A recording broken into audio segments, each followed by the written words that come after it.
in the Word of God. Let's start by reading from John chapter number 1, the book of John chapter number 1, from verse 43 to verse 49. The day following, Jesus would go forth into Galilee and findeth Philip, and said unto him, Follow me. Now Philip was of Bethsaida, the city of Andrew and Peter. Philip findeth Nathanael, and said unto him, We have found him of whom Moses in the law and the prophets did write, Jesus of Nazareth, the son of Joseph. And Nathanael said unto him, Can there any good thing come out of Nazareth? Let's stop right there. Nathanael has not met Jesus Christ, has not seen Jesus Christ. He's being told about Jesus Christ by Philip. And we have to understand that there is something that Philip had already been told or had seen in Jesus Christ that made him call someone else to follow Jesus Christ. So we already know that there was a first-time impression that impressed Philip for him to go and have, the audacity to talk about the man he had just met, to say, come and see. And then Nathanael says, Can there any good come out of Nazareth? And Philip says, Come and see. Nathanael said unto him, Can there any good thing come out of Nazareth? Philip said unto him, Come and see. 47, verse 47, Jesus saw Nathanael coming to him and said of him, Behold, an Israelite indeed, in whom is no guilt. There we already know Jesus Christ is prophesying. He's talking about what he's seen in the Spirit. Nathanael said unto him, Whence knowest thou me? Jesus answered and said unto him, Before that Philip called thee, when thou was under the fig tree, I saw thee. Yes, before Philip called you, I saw you sitting under a fig tree. And guess what Nathanael said? Nathanael answered and said unto him, Rabbi, thou art the Son of God. Thou art the King of Israel. This is something that Nathanael had never experienced. Someone is already telling him, fig tree. And he's like, I was just by myself, under the fig tree. And they'd never met like physically in person. But remember, Jesus had already met Nathanael in the Spirit, already knew. But Nathanael is impressed at what Jesus Christ had just told him. First time impression. Jesus Christ is not even focusing on the criticism that Nathanael had just said to Philip, saying, Can anything good come? The phrase, can anything good come out of this? No matter how good or nice or calm you say it, or slow you say it, it's still very, very bad. It's a bad statement.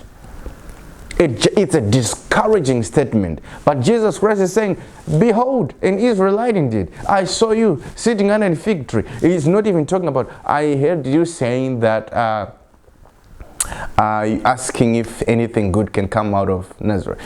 He's saying, I saw you under a fig tree. And he doesn't say any other thing. Guess what Nathanael says? Rabbi, thou art the Son of God. First time impression. What's your first time impression when you meet someone? Do you focus on what you have heard or what you know about them? When someone has come to your church, to your school, to your study group, to your prayer group, to your intercession group, to your company, to your workplace, what's your impression? Even if you don't know them, what's your impression? First time impression. We are going to continue with this subject of first time impression. Let's go to John 21. The same book of John 21 from verse 1 to 11. This is a story about Simon Peter, the disciples who were fishing and didn't catch anything until Jesus Christ came to their rescue. That was Simon Peter, Thomas, who was Didymus, and Nathanael of Cana. So let's go. John chapter 21 from verse 1 to 11. After these things, you've got to love reading the Word of God. You've got to love reading the Word. All right. So let's continue. After these things, Jesus showed himself again to the disciples at the Sea of Tiberias, and on this wise shewed he himself. Verse number 2.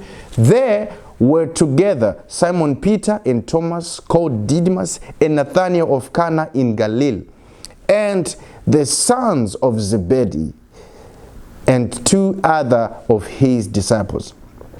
Simon Peter said unto them, I go a-fishing. They say unto him, we also go with thee.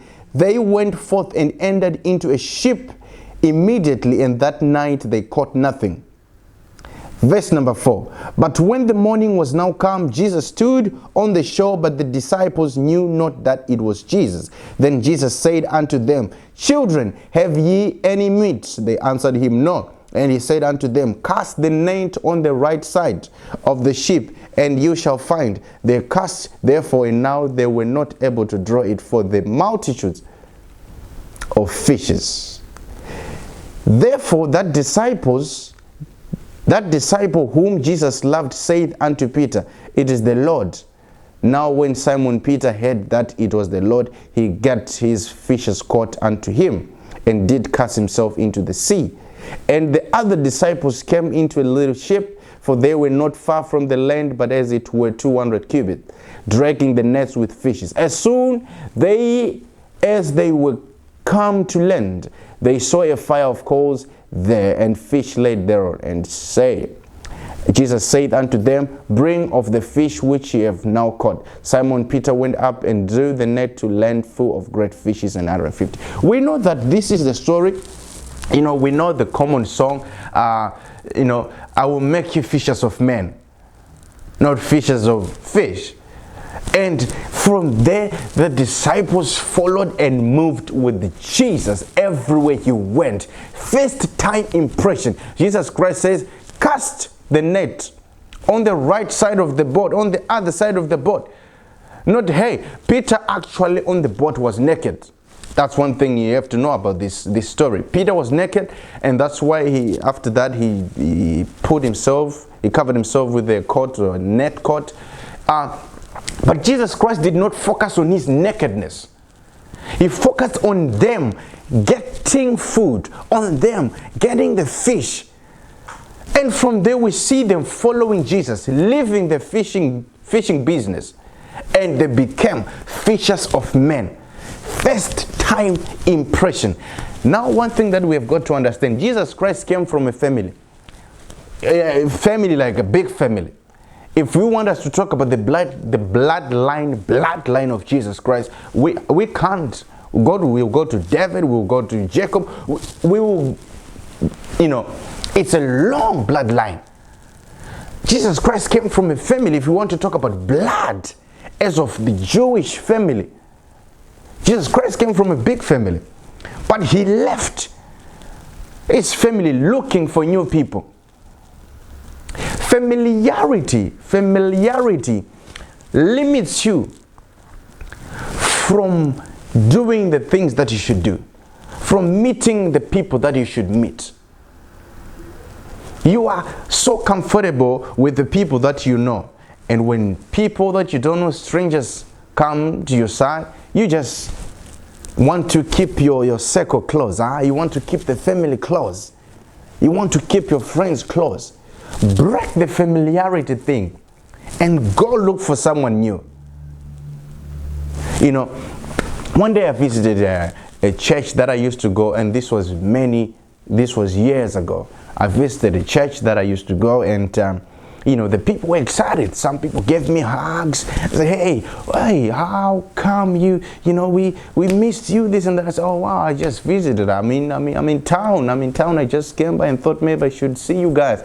Next to me was a new member who had just came to that church that day. New. And people were excited coming to me, and they greeted me, all the excitement, and they went next to the person and just said, hey, how are you? Good to see you. Good to see you. Thank you for coming. And they left. And I'm thinking the excitement you are giving me should be the excitement you are giving this person, because I already know you. I already know your smiles. I already know you are a hugger. But the new person who had just visited your church does not know that you are a hugger, and maybe they just came for a hug. And you're just saying, thank you. The energy went from 100 to 0. Familiarity limits people from impressing strangers, entertain strangers. We know the Bible, so we should entertain strangers. Familiarity limits you from loving, because you only love people who you are familiar with, people who you know. You only talk and help people that you know, that you're familiar with.